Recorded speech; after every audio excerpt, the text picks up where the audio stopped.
नमस्कार दोस्तों, मैं आपका अपने चैनल एचवीएस स्टडीज़ में स्वागत करता हूं। इस वीडियो में आपके लिए रेलवे एनटीपीसी और रेलवे ग्रुप डी के लिए मोस्ट इम्पॉर्टेंट क्वेश्चंस लेकर आ गया हूं। यहां पर मैं सारे क्वेश्चंस जो रेलवे में प्रीवियस ईयर में पूछे गए हैं उन क्वेश्चंस को कवर कर रहा हूं। ऑलमोस्ट हर टॉपिक के क्वेश्चंस यहां पर मैं कवर करने की कोशिश कर रहा हूं। अगर आप इस चैनल पर पहली बार आए हो तो आपसे अनुरोध है, चैनल को सब्सक्राइब कर लीजिएगा। वीडियो अच्छी लगे तो वीडियो लाइक करके ज़रूर जाइएगा। चलिए स्टार्ट करते हैं। पहला क्वेश्चन है, India lie in the hemisphere, मतलब अर्थ के किस हेमिस्फीयर के पार्ट पर अर्थ लोकेटेड है। ये क्वेश्चन बिल्कुल एग्जैक्ट पूछा गया था आपसे रेलवे के प्रीवियस ईयर एग्जाम्स में, चाहे वो जेई का एग्जाम हो, चाहे वो सीबीटी 1 हो एनटीपीसी का, और रेलवे ग्रुप डी के एग्जाम हो, इनमें आपसे ये ऐसा ही क्वेश्चन पूछा गया था। तो आपको बताना है इंडिया कहाँ पर लाई करता है। तो आंसर यहाँ पर हो जाएगा, जैसे आप देखिए ये हमारी अर्थ है, कुछ ऐसा ही मान के चलिए। ये हमारा नॉर्थ, और ये हमारा साउथ, और ये हमारा ईस्ट, और ये हमारा वेस्ट। तो इंडिया यहाँ कहीं लाई करता है। तो आप समझ सकते हैं नॉर्थ ईस्ट में इंडिया लाई करता है। तो ए ऑप्शन यहाँ पर बिल्कुल सही हो जाएगा। आप ए ऑप्शन लगाकर आगे बढ़ सकते हैं।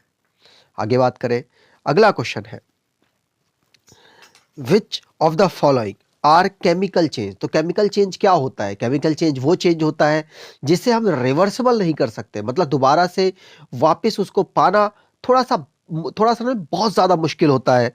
तो यहाँ पर बात करते हैं, पहला पहला है कुकिंग ऑफ फूड। जब खाना बन जाता है तो क्या उसको आप रिवर्स कर पाएंगे?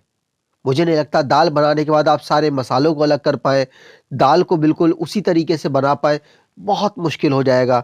तो ये एक तरीके का केमिकल चेंज होता है।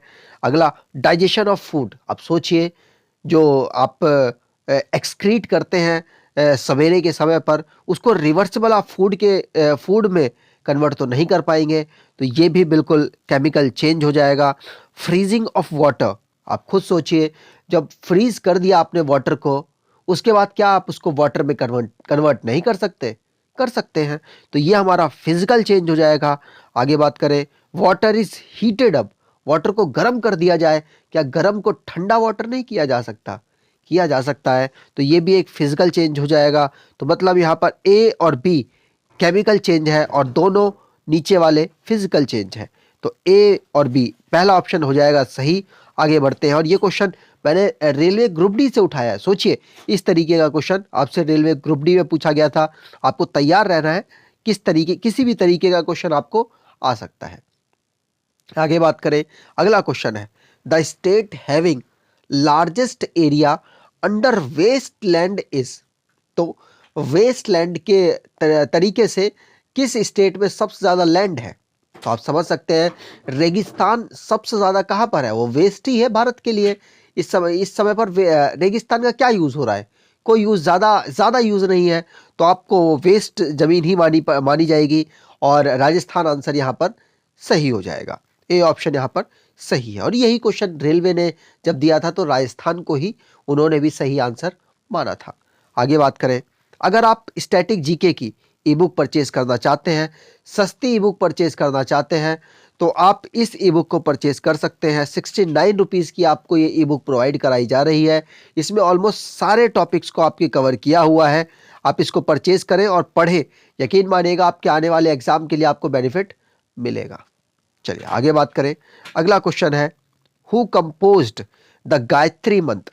तो गायत्री मंत्र को किसने कंपोज किया था? तो आंसर यहां पर हो जाएगा, पता है तो बताइए। आप अपने जो भी जितने भी सही आंसर हो आप प्लीज़ बताइएगा कि हमारा इतने में से इतना स्कोर बना। इससे हमें भी पता चलेगा कि आपकी कितनी बेहतर तैयारी चल रही है। उसी तरीके से हम क्वेश्चंस के लेवल भी अच्छे अच्छे क्वेश्चंस के लेवल इंक्रीज़ करने की कोशिश करेंगे। वैसे हम अपने घर से क्वेश्चन नहीं बनाते हैं, हम वही क्वेश्चंस को बनाते हैं जो रेलवेज़ में पूछे गए हैं प्रीवियस ईयर में, क्योंकि हम वो सारे क्वेश्चंस को कवर कर देना चाहते हैं। अगर वो रिपीट होंगे तो आप उनको कर पाएंगे। आप वो पर्सन होंगे जो उनको एक बार आंख में ज़रूर देख चुके होंगे। उससे आपको कॉन्फिडेंस बढ़ेगा और आप बिल्कुल सही आंसर तक पहुंच पाएंगे। तो इसका आंसर हो जाएगा, गायत्री मंत्र को किसने कंपोज किया? तो आंसर होगा विश्वामित्र। विश्वामित्र के द्वारा इसको कंपोज किया गया था। ये क्वेश्चन आया है रेलवे के एग्जाम में। आई थिंक बहुत सारे लोग इसको छोड़ देते होंगे, लेकिन आपको छोड़ना नहीं है। आगे बात करें, by default your documents print in dash mode. तो आपका डॉक्यूमेंट किस फॉर्म में, मतलब डिफॉल्ट में किस फॉर्म में होता है? तो आंसर यहां पर हो जाएगा पोर्ट्रेट। आपने कभी अगर देखा हो, फोन को आप जिस तरीके से चलाते हैं वो होता है पोर्ट्रेट। अगर आप फोन को जब वीडियो देखते हैं तो आप उसको गिरा लेते हैं, मतलब उसको एक्स एक्सिस का जो लेंथ होती है वो थोड़ी सी बड़ी हो जाती है और वाई एक्सिस की जो लेंथ होती है वो थोड़ी छोटी हो जाती है।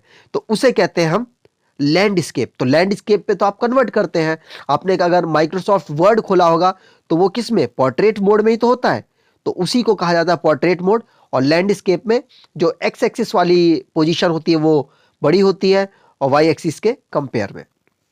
आगे बात करें, अगला क्वेश्चन है, nuclear size are expressed in a unit named. Nuclear size किस फॉर्म में आपको यहां पर मिलेगी, ये क्वेश्चन पूछा गया था।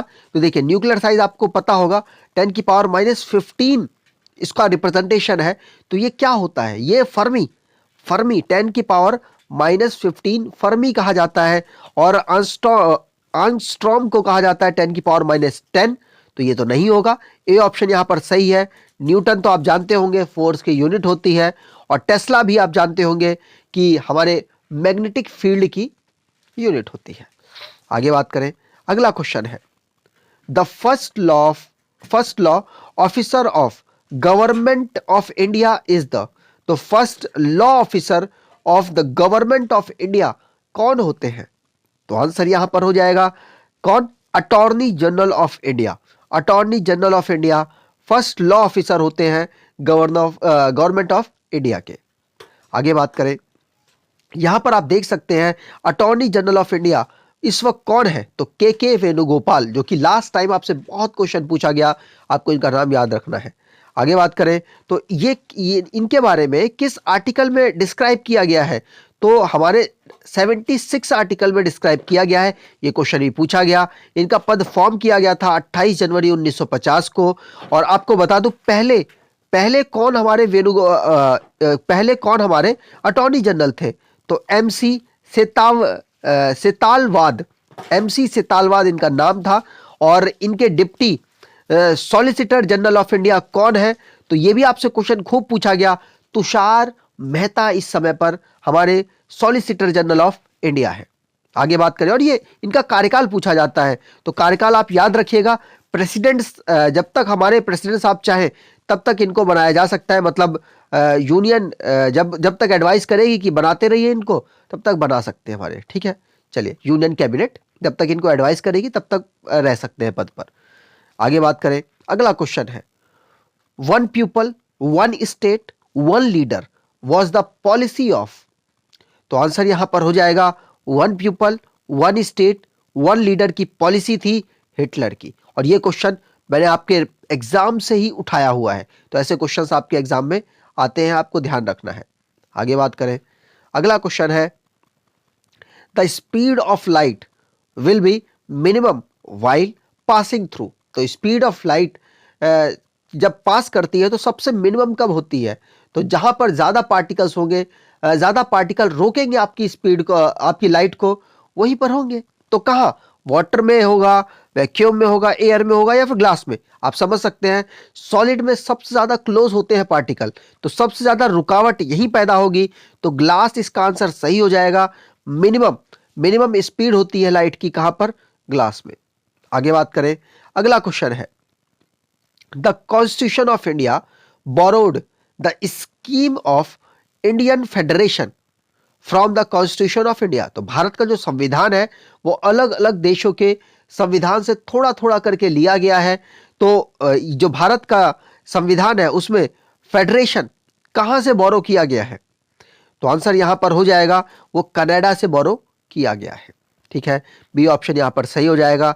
अगला क्वेश्चन है, Holkar trophy is associated with which sport. तो होलकर ट्रॉफी क्वेश्चन पूछा गया, मैंने इसको ले लिया है। मैंने आसान जो ट्रॉफीज होती है जैसे रणजी, ये सब नहीं लिए। रणजी भी पूछी गई है मेरे को क्वेश्चन, मैं जब ढूंढ रहा था क्वेश्चन, तो ये क्वेश्चन भी मेरे को मिला लेकिन मैंने उसको नहीं लिया क्योंकि वो आसान था। और होलकर ट्रॉफी मैंने इसलिए ले लिया, हो सकता है आप में से बहुत सारे लोग ना जानते हो इसलिए। तो होलकर ट्रॉफी किससे रिलेटेड है? तो आंसर हो जाएगा ये ब्रिज के गेम से रिलेटेड है। आगे बात करें, अगला क्वेश्चन है, which region in India is known as the rice bowl of India? Rice bowl of India किस रीजन को कहा जाता है? तो अगर आपको गंगा वाला रीजन दिया होता तो आप उसको कह सकते थे, गंगा यमुना वाला रीजन जो होता है, लेकिन यहाँ पे गंगा यमुना वाला रीजन ना देकर कृष्णा गोदावरी वाला जो डेल्टा रीजन है इसको भी आप कह सकते हैं, ये भी एक राइस बॉल ऑफ इंडिया कहलाता है। मैं आपको बता दूं, अगर आप करंट अफेयर से टेंशन ले रहे हैं आपके आने वाले एग्जाम के लिए, तो आप बिल्कुल टेंशन ना लें। रेगुलर इस चैनल पर आपको करंट अफेयर के topic wise plus current affair daily आपको कराया जा रहा है, आप उसको रेगुलर जरूर फॉलो करें, आपको बहुत बेनिफिट मिलेगा। क्योंकि आपको पता है वहां पर हम एक वीडियो में ज्यादा से ज्यादा 15 से 20 मिनट की वीडियो होती है और उसमें आपको 50 से 60 क्वेश्चन आपको कवर किए जाते हैं। क्यों, कैसे कवर किए जाते हैं? जो पुराने उस रिलेटेड करंट अफेयर है उसको रेगुलर आपको रिवाइज कराया जाता है, आपको बहुत बेनिफिट मिलेगा। तो आप इस करंट अफेयर की वीडियो को जरूर फॉलो करें। आपको यकीन मानिए 2-3 महीने का करंट अफेयर हम ऑलमोस्ट कराते रहते हैं। आपको खुद नहीं समझ आएगा कि हम 1 महीने का करंट अफेयर पढ़ रहे हैं और साथ साथ हमारा पीछे वाला करंट अफेयर भी कवर हो रहा है। आपको बहुत बेनिफिट मिलेगा, आप जरूर देखिएगा उस वीडियो को।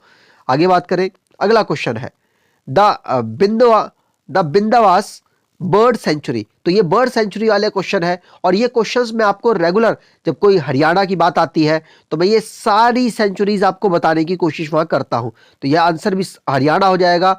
बिंदावास बर्ड सेंचुरी कहां पर लोकेटेड है? हरियाणा में। ठीक है, चलिए आगे बात करें।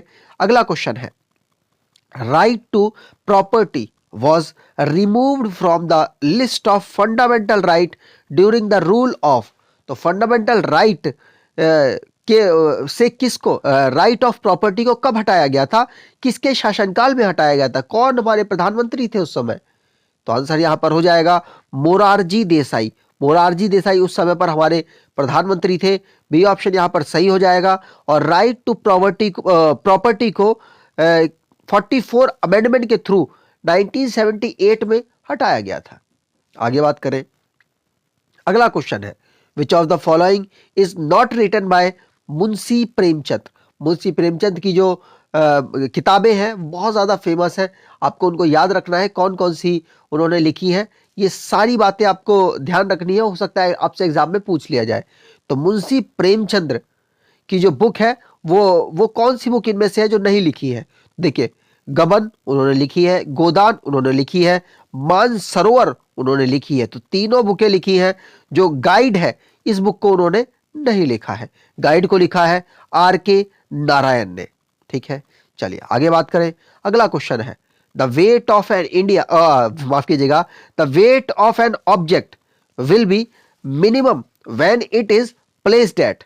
तो आपको पता होगा पोल पर सबसे कम होता है, हमारी अर्थ है, अर्थ के पोल पर सबसे कम वेट होता है। लेकिन ऑप्शन के अकॉर्डिंग अगर आप देखें तो पोल पर बिल्कुल कम होता है, पोल पर भी कम होता है, लेकिन मिनिमम पूछा जा रहा है तो सेंटर पर 0 होता है।